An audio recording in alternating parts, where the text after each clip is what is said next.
মবটা যে হচ্ছে এটা যে একেবারে এমনি এমনি হচ্ছে তা নয়। এটার পেছনে একটা ক্ষোভ আছে, ক্রোধ আছে, ঘৃণা আছে এবং একটা কারণ আছে।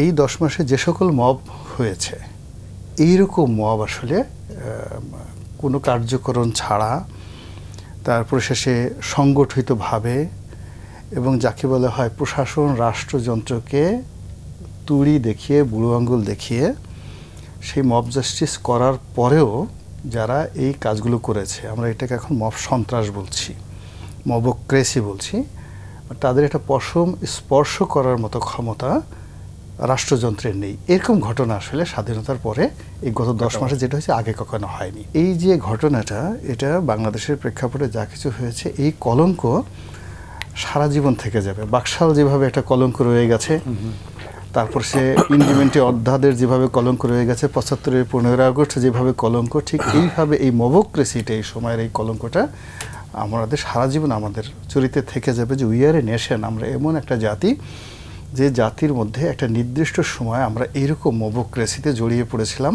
এবং আমরা তখন আমাদের কে বাবা, কে মা, কে সম্মানিত, কে অসম্মানিত, কে সেনাবাহিনীর মেজর জেনারেল আর কে চৌকিদার, আমরা এই ডিফারেন্সটা করতে পারিনি এবং আমরা সবাই এটার ভয় আতঙ্কিত ছিলাম। এখন এই মবটা এমন একটা অবস্থায় চলে গেছে যে এখানে সমাজের একেবারে নিম্ন স্তর থেকে শুরু করে ঊর্ধ্ব স্তর, ইউনিয়ন পরিষদের চৌকিদার থেকে শুরু করে স্বয়ং ডক্টর মোহাম্মদ ইউনূস, তিনিও এই যে মবক্রেসি এর যন্ত্রণা থেকে, এর ভয় থেকে, আতঙ্ক থেকে মুক্ত নন। আপনি, আমি, আমরা সবাই এইরকম, মানে এটা করোনার চেয়েও ভয়াবহ, এটা পারমাণবিক বোমার চেয়েও ভয়াবহ, এমনকি এটা আমি মনে করি বাংলাদেশের ক্ষেত্রে ইসরায়েল এবং নেতানিয়াহু তার চেয়েও ভয়ঙ্কর অবস্থায় দেখা দিয়েছে।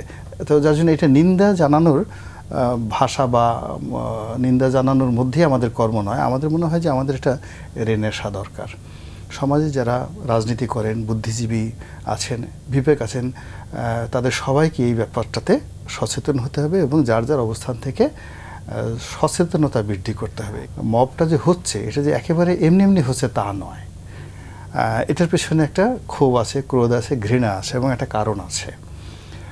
আবার এই যে এই কারণটা যে নিষ্পত্তি হবে, সেই নিষ্পত্তি হবে তারও অ্যাসুরেন্সটা রাষ্ট্র থেকে আসছে না। সমাজের যে মান্যগণ্য, সমাজের একটা চেইন অফ কমান্ড থেকে, রাষ্ট্রের একটা চেইন অফ কমান্ড থেকে জুলাই আগস্ট বিপ্লবের পর এই পুরো জিনিসটা ভেঙে গেছে। এখন দেখা গেল যে যারা বিক্ষুব্ধ তারা পুলিশের আইজিকেও যেভাবে ট্রিট করছে, কনস্টেবলকে একইভাবে ট্রিট করছে, তারা সুপ্রিম কোর্টের বিচারপতিকে যেভাবে ট্রিট করছে, সুপ্রিম কোর্টের যে পেশকার যে আছে একইভাবে সে ট্রিট করছে। এই জায়গাটাতে সামাল দেওয়া, হাল ধরার দায়িত্ব হলো রাষ্ট্রযন্ত্রের। ঠিক সেই রাষ্ট্রযন্ত্র গত 10 মাসে অন্য যেখানে করা দরকার সেখানে তারা ফেল করেছে, এই জায়গাটাতে মারাত্মক ফেল করেছে এবং এই আতঙ্কের কারণে আমাদের প্রোডাক্টিভিটি কমে গেছে। আমাদের সকলের যে ন্যাশনাল একটা জাতীয় সাহস আছে, অ্যাভারেজ একটা জাতির একটা সাহস আছে। এই জাতি পদ্মা নদীর মধ্যে পড়ে গেলে সে যাকে বলা হয় তীরে আসতে চায়, এই এদের একটা ন্যাশনাল সাহস। আমাদের দেশের বন্যা হলে সে বন্যা মোকাবেলা করার জন্য লোকজন রাস্তায় দাঁড়িয়ে থাকে, একদিকে বাড়িঘর ভাঙছে, মানুষ রাস্তায় দাঁড়িয়ে আছে।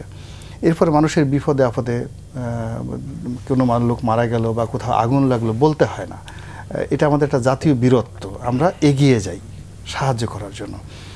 এই মব জাস্টিসের ফলে আমাদের এই যে জাতীয় যে চরিত্রগুলো, টু হেল্প সামবডি, তারপরে সে নিজেকে রক্ষা করার জন্য, অপরকে রক্ষা করার জন্য, সারভাইভ করার জন্য যে একটা আর্ত উপলব্ধি, যে একটা জাগরণ, যে একটা সাহস, এই পুরো জিনিসটা ধসে পড়েছে। ফলে যে যার জায়গাতে আমরা আছি সেই জায়গাতে আমরা স্টপ হয়ে সময় পার করছি, দেখে নে কি হয়, সামনে কি আসছে।